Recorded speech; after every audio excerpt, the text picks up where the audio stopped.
Baba Ijesha, the day you were sentenced, 0.1 second, the minute your sentence was pronounced, you looked back in the court and you pointed at me. You said, Uma, you lo ma ran mi lo ewon, o de ran mi lo ewon. The judge looked up. The judge looked at me and I stood up and I walked out. Be safe of you. Obviously, I know there is no way you can mention my name because you had a perception about me. And you see, when I say a lot of things on social media, me okay fe da si. But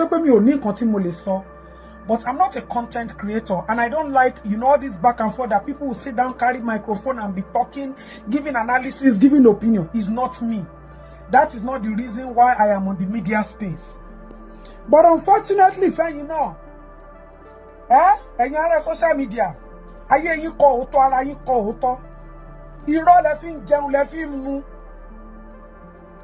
Ṣùgbọ́n wọn ò bí àwa bẹ́ẹ̀, wọn ò dẹ̀ kọ́ wa bẹ́ẹ̀. Oníṣẹ̀dá ò dá wa bẹ́ẹ̀.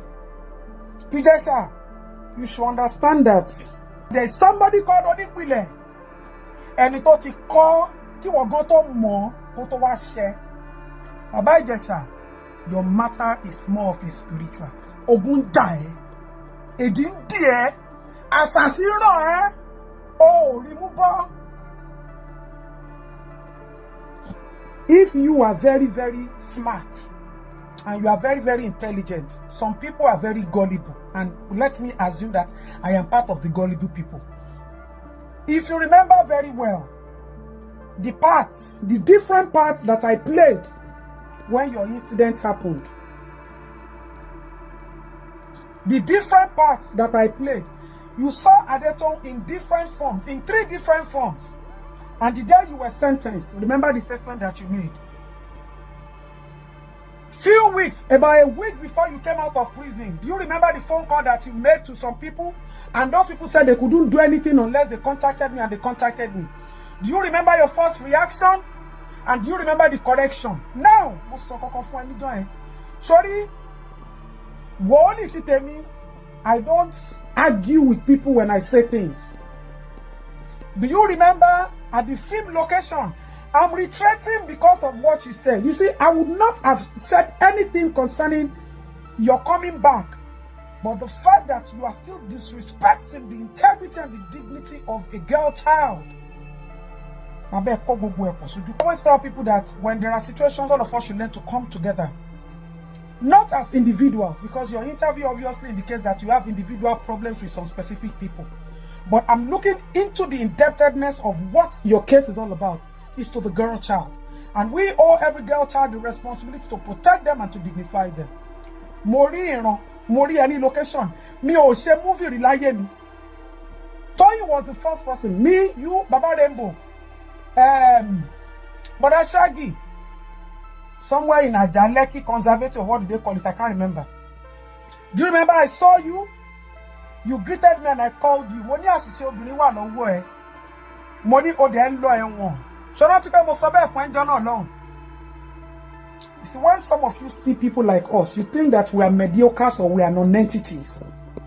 But thank God for divine spirituality. You waved it off. Few weeks before you went to jail, or a few months, let me say, I saw you at Oregon on the left-hand side where they sell generator. I rolled down my glass and I called you again. I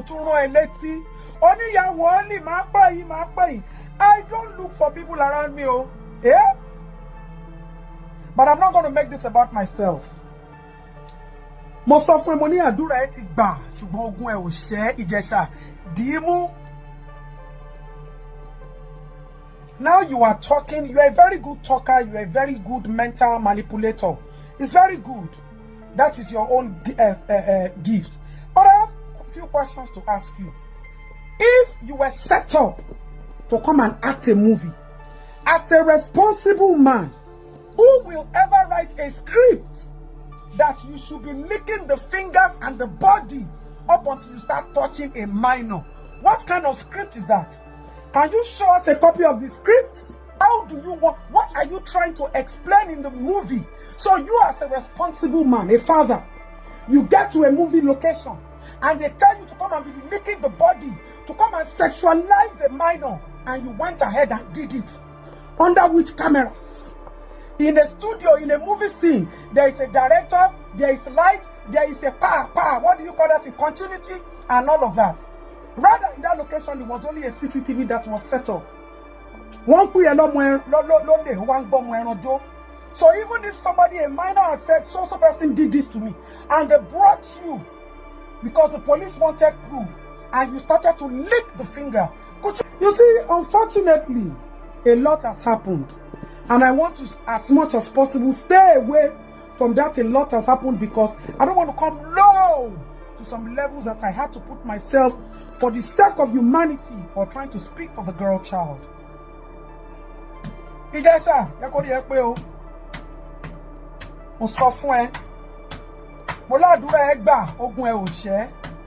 you see these interviews you are granting up and down, you better just stop it.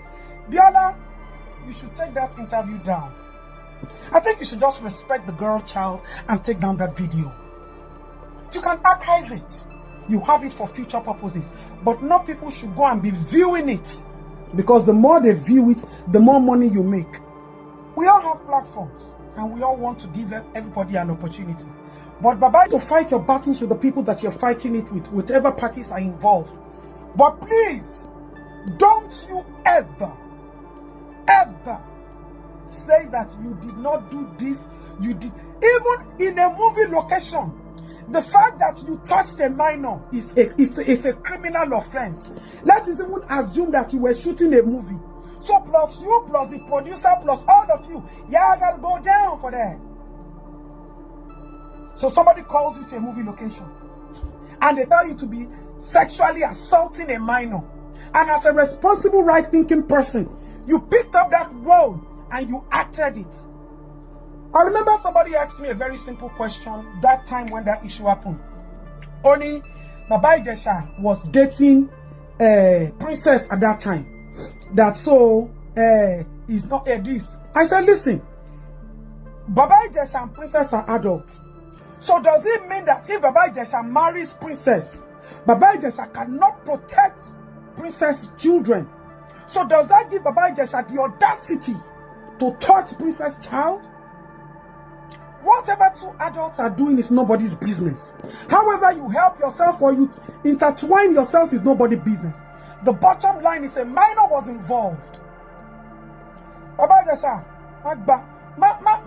hey, Mati wo only soro. Mo ti sọ fún ẹ o. Mo sọ fún ẹ week ko tó kúrò lẹ́wọ̀n. Ibile, when we added him to the call, you remember what he said? You couldn't say what. Àṣepamọ́ ló wà, kò sí àṣegbé. What you did to him in a human being has ever heard it before. Ṣebí ọ̀rọ̀ obìnrin náà ni. Ṣùgbọ́n ogun ẹ ò tí ṣe o. Baba Ijesha, èmi dé tó ni mo sọ bẹ́ẹ̀. Orúkọ mi ti wòlíì. There's never a thing I say I'll never come to pass except people don't want to regard it. Mo sọ fún enjoy money adu money tó bá ṣe ń jáde lẹ́wọ̀n ní next week. Money kò tètè face spiritual cleansing, spiritual life where o wá bọ́ sórí social media, òun wíjọ́ kábàkàbà, òun wá public sentiment. Ṣùgbọ́n ẹkún àdásùn ẹ tó bá kú ìwọ nìkan àti ṣẹ̀dá ẹ, ó wà nílẹ̀. Mo wà nù ẹ o. I'm only talking because you are still disrespecting the girl child. You are still, to this point, disrespecting the girl child. But let me warn you.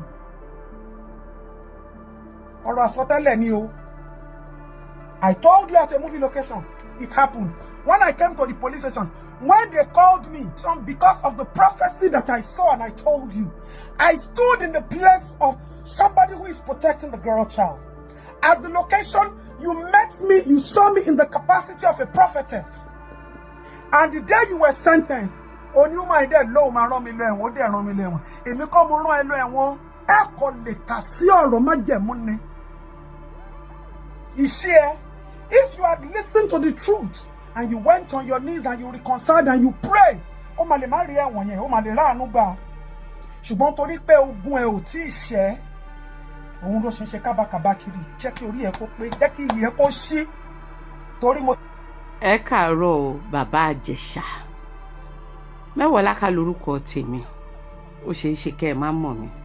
Ṣùgbọ́n mo fẹ́ kẹ́ ẹ farabalẹ̀ kẹ́ ẹ gbọ́ mi dáadáa. Nítorí pé ó dàbẹ́ ni wípé ńgbà tẹ́ wà níbi tẹ́ ẹ lọ. Ẹ mọ̀ nǹkan tó ń ṣẹlẹ̀ gan. Ó dẹ̀ ṣeé ṣe káwọn èèyàn ti máa misinform yín. Ẹ jẹ́ n ṣàlàyé nǹkan tó ṣẹlẹ̀ fún yín. Ṣé rí nígbà tí a gbọ́ wípé wọ́n ní molest ọmọ kan tó jẹ́ underage, àwa tá a jó lólùfẹ́ yín ọkàn wa bàjẹ́, inú wa pòrúurú, a gbàgbọ́, a ní kò lè ṣẹlẹ̀. Ìdí tá a dẹ̀ fi sọ wípé kò lè ṣẹlẹ̀ ni wípé ìfẹ́ tá a ní sí yín pé rárá a ní gbà. Ìdí nìyí tó jẹ́ káwọn èèyàn bẹ̀rẹ̀ sí ní jáde láti defend yín. Wọ́n bẹ̀rẹ̀ sí ní wú accident princess Jade. Wọ́n ní ó ṣeé ṣe, àwọn ọlọ́pọlọ pípé ní ó ṣeé ṣe kí nǹkan kan wà láàrin ẹ̀yin àti princess. Kẹ́ wá sọ wípé ẹ ṣe mọ́, kí princess wá fẹ́ fi ìyẹn set yín up. Àwọn kan ní ó ṣeé ṣe kó jẹ́ wípé princess ti ń gbé irú àwọn underage bẹ́ẹ̀ yẹn fún yín, kó jẹ́ wípé partner in crime ni yín, kó wá jẹ́ pé ìjà dé láàrin yín tó rìn dòwe on wá set yín up. You know, because we love you. A fẹ́ kó rí bẹ́ẹ̀, inú wa pòrúurú, à ń fún yín ní benefit of doubt. Boom, bí Baba Ijesha ṣe jáde nìyẹn. Ló bá ní Baba Ijesha guilty bàjẹ́. Ó wà lára àwọn tó kọ́kọ́ rí fídíò. Ó ní Baba Ijesha guilty bàjẹ́. Ó ní mo lè ta ilé mi, mo lè ta kíní kan, òun máa rán lẹ́wọ̀n. Inú wa bí gbogbo àwọn tára ṣì ń ta. Tá a fẹ́ kí ìwà ìbàjẹ́ yẹn ṣí mọ́ yín lórí. A ní kí ló dé gan? Ṣọ́ṣẹ́ ẹ tẹ́lẹ̀ ni?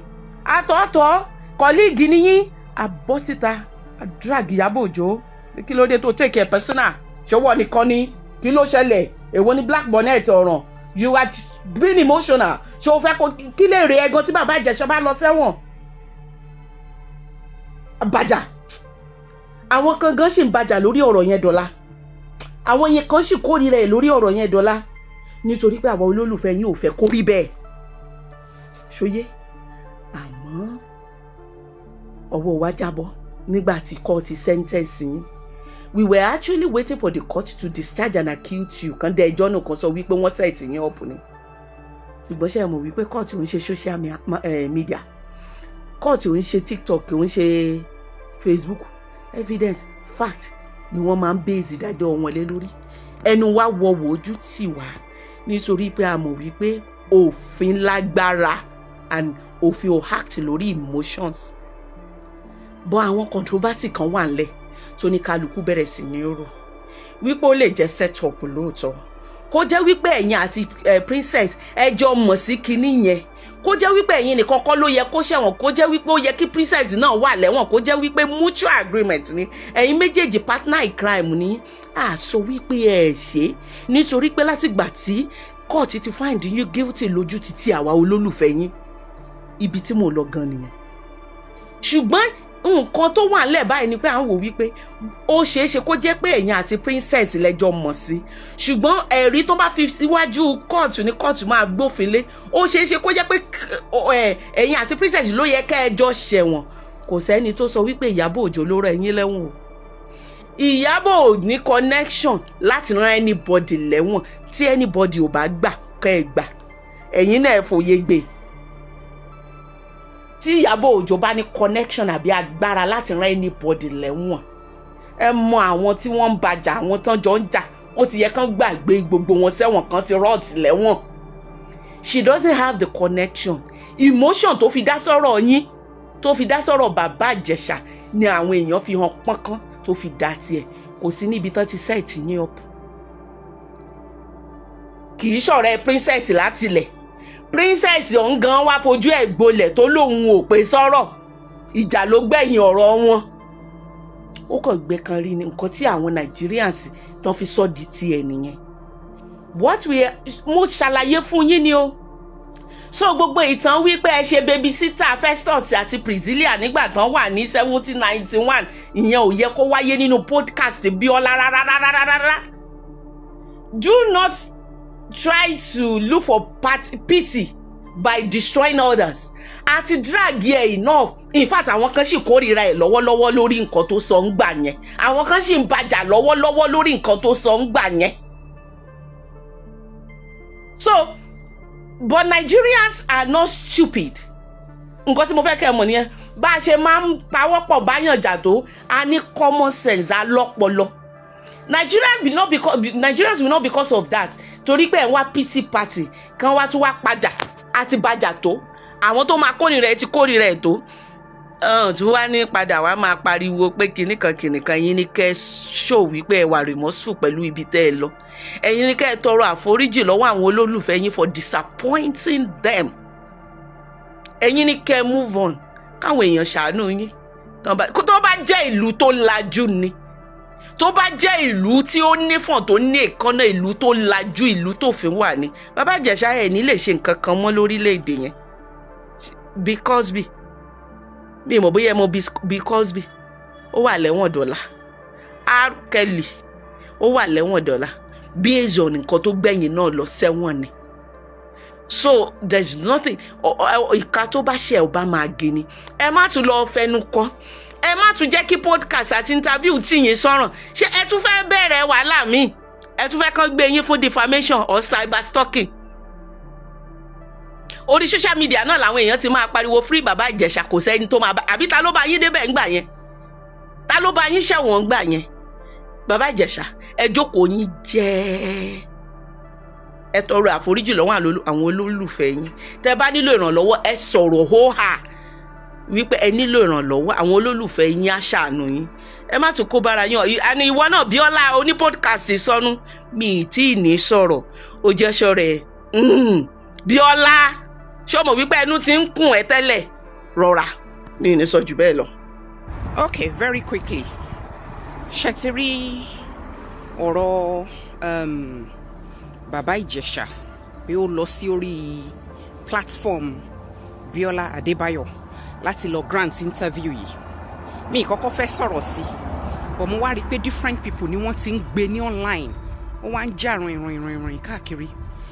And one of the things tí a lot of people tí wọ́n sọ ni wípé wọ́n blame Biola Adebayo.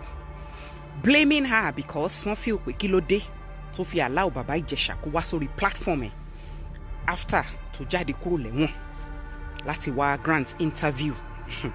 Wípé nǹkan tó ṣe yẹn ò dáa, kò yẹ kó gbà, kò yẹ kó ṣe, kò yẹ kó mọ̀. Now, first and foremost, ẹ jẹ́ kí n sọ kinní kan fún yín. Ṣẹ́rí tí èèyàn bá ní platform bírú ti Biola Adebayo yẹn, kò lè decline anybody tó bá lọ bá wípé wá mo fẹ́ sọ̀rọ̀ ní orí platform ẹ̀. Not to even talk of bóyá ẹni tó tún jẹ́ senior colleague ní inú theatre eré tí wọ́n máa ń ṣe nínú Nollywood. So reason tẹ́yìn èèyàn fi ń blame ẹ̀, I really don't know, because what is the point? You blaming her that what? Bí ó ṣe allow Baba Ijesha kó wá grant interview, kò yẹ kó ṣe bẹ́ẹ̀, kò yẹ kó mọ̀ nǹkan. Then number 2, ṣé tó bá allow èèyàn pé kó wá grant interview, ṣé ó wà ní inú Baba Ijesha láti mọ nǹkan tí Baba Ijesha fẹ́ sọ síta? Àbí in this life nǹkan tí wọ́n máa ń sọ ni wípé you have to be fair in whatever you are doing. As in, wọ́n ní ẹ̀yin náà lẹ sọ pé àgbọ̀ ẹjọ́ ẹnu ẹnìkan dá àgbà òṣìkà, ẹ jẹ́ ká gbọ́ tẹnu ẹnì kejì ká gbọ́ ohun tó fẹ́ sọ, because ọ̀pọ̀ ìgbà nígbà tí ọ̀rọ̀ yẹn ṣẹlẹ̀ a lot of Nigerians wọ́n jáde wọ́n ní ẹ jẹ́ kí Baba Ijesha náà bọ́ síta kó wá sọ tẹnu ẹ̀ ká lè gbọ́, side kan là ń rí, side kan là ń gbọ́. Okay, Baba Ijesha dẹ̀ jáde nìyẹn, ó lè wò pé okay different ways lòun fẹ́ fi ṣe, àwọn tóun fi pòun lè lọ bá kí wọ́n fóun ní audience lélẹ́yìí.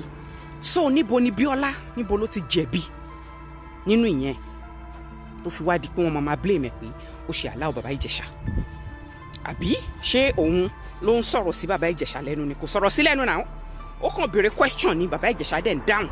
So ẹ̀yin èèyàn kẹ́ tó máa blame anybody, ẹ máa wo bí situation yẹn ṣe jẹ́ kẹ́dẹ̀ máa sòótọ́, because lady yìí látijọ́ tó ti gbé platform ẹ̀ jáde ó ń ṣe dáadáa, but once or twice tó jẹ́ pé nǹkan bá ti go funny tí kò go the way tí àwọn Nigerians fẹ́, wọ́n máa dàbò olúwa ẹ̀ ni wọ́n á bẹ̀rẹ̀ sí blame ẹ̀.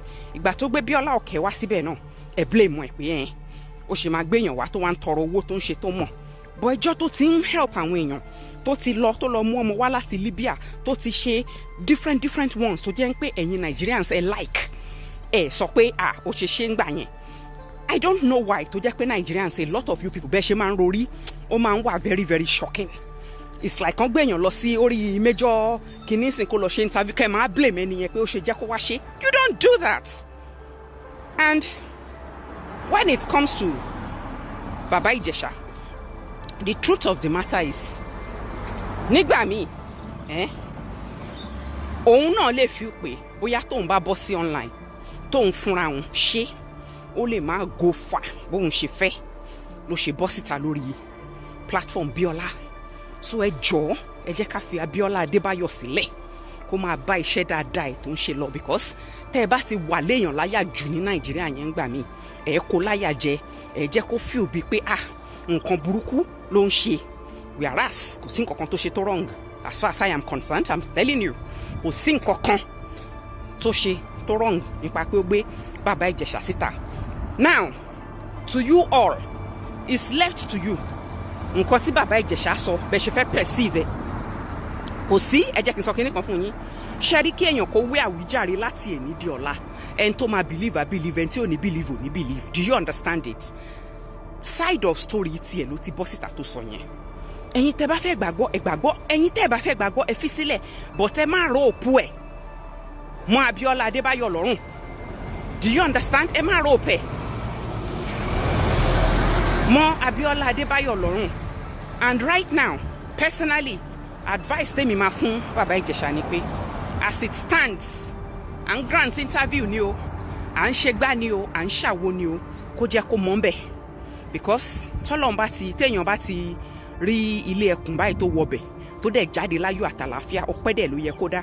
Nísìnyí bó ṣe máa move forward in life, bí ilé ayé ẹ̀ dẹ̀ ṣe máa dá ló yẹ kó máa wá. Kò tún ṣe pé kó máa lọ káàkiri wípé ó tún sì fẹ́ wé àwíjàre, ó tún sì fẹ́ káwọn Nigerians. There's no need to prove anything to Nigerians anymore at this stage. Personally, that is what I believe. Because kéèyàn sọ látẹ̀ ní dọ̀là náà, everything everybody bá máa believe no believe. Bí Baba Ijesha ṣe ń sọ tó yín sìn, kò sí a lot of people nínú àwọn Nigerians wọ̀nyí tí wọ́n believe pé òótọ́ ló ṣe nǹkan tán ló ṣe. Bó dẹ̀ ṣe ń sọ tó yẹn, there are some people tó believe pé lóòótọ́ set up ni kò ṣe, wọ́n kàn parọ́ ọmọ ni wọ́n ṣe. Bọ̀ ṣẹ́ rí nǹkan tẹ̀mí máa sọ ni wípé nǹkan tó wà ní kọ̀kọ̀ tó wà ní ìpamọ́ ojú Ọlọ́run ọba nìkan òun ló tó. Because èmi, ìwọ, gbogbo wa àsí ń bẹ̀ lóòótọ́ a rí fídíò tá a dẹ̀ rí oníbóní kálukú tún ṣe lè interpret. But the truth of the matter is, kò sí ẹni tó mọ ẹjọ́ dá, Ọlọ́run ọba nìkan ló mẹjọ́ dá. Wọ́n sọ pé Baba Ijesha ó jẹ̀bi tó ṣe, ó dẹ̀ ti lọ serve, ó ti jìyà ẹ̀ṣẹ̀ yẹn. Now àwíjàre àwíjẹ̀bi nǹkan ẹ jẹ́ ká pa gbogbo ìyẹn tí everybody move on with life. Kí Baba Ijesha fúnra rẹ̀ tó bá need wípé ó need rehabilitation kó lọ ṣe, tó bá dẹ̀ need àwọn nǹkan tí ilé ayé tiẹ̀ tó máa fi tuntun dá síwájú sí kó lọ gbájúmọ́ yẹn. Ẹ fi gbogbo ọ̀rọ̀ àwítònù àsọkẹ́nu já sí méjì sílẹ̀. Kẹ̀dẹ̀ yé blame Abíọ́lá Adébáyọ̀, ẹ fi ọmọ yẹn sílẹ̀, má wà lé láyà torí ọ̀rọ̀ yín ní online ó le gan. Tẹ́ bá bẹ̀rẹ̀ pẹ̀lú yàn bá Olúwa fẹ́ sá lọ nílé ayé. Kí ló dé tó tí nǹkan pọn mọ́ yín tó yẹn? Kẹtórí nǹkan kékeré ni ẹ fẹjú ẹranjú ẹ ní rántí gbogbo ètò dáa tẹ́niyẹn ti ń ṣe bọ̀ mọ́ ẹ yé ṣe bẹ́ẹ̀ mọ́ kò dáa. Ẹ̀kọ̀ọ̀kan kò sẹ́ni tó perfect, that's the honest truth. Èmi ìwọ bí mo ṣe wà yìí, bí mo ṣe ń sọ̀rọ̀ online yìí, there are times I will say something tí kò ní please yín, and there are times I will say the ones tó máa please yín. Ìyẹn ò ní pé njọ́ tí mo bá sọ ilé tí ò please yín yẹn kẹ́ wá mú mi kẹ́ prosecute mi pé a máa prosecute yẹn ni a gbọ́dọ̀ pa ni a gbọ́dọ̀ ṣe ni. Irú ìwà bẹ́ẹ̀ yẹn ò dáa. Ẹ ti ẹ̀rù dáadáa tẹ́niyẹn ti ń ṣe bọ̀ látẹ̀yìn, because mo rí so many comments different section níbi tí wọ́n ti ń kọ́ nípa Abíọ́lá Adébáyọ̀. Mo dẹ̀ wò pé kí ló dé, ṣé ara ti ń ta yín tẹ́lẹ̀, ti ń jealous ẹ̀ tẹ́lẹ̀ ni? Ẹ jọ̀ọ́ nítorí Ọlọ́run ẹ fọmọ ọlọ́mọ lẹ̀ má wà lé láyà o. Kẹ́ gbájúmọ́rọ̀ tiyín náà ẹ̀yin